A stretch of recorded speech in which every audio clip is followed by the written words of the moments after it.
First சேமிப்பா expenses control. இதில் 8 rupees balance இருக்கா. நேற்று நான் 1 ரூபி போடணும்.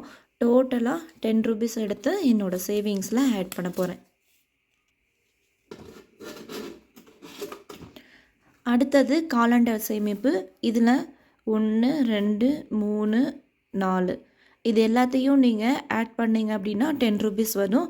அது கூட 5 15 மாதத்தோட முதல்ல வந்து நம்மக்கிட்ட கொஞ்சம் அமௌண்ட் அதிகமாக இருக்கும். அதனால் நான் வந்து இன்றைக்கி 30 ரூபீஸ் வந்து என்னோடய சேமிப்பை ஆட் பண்ண போகிறேன்.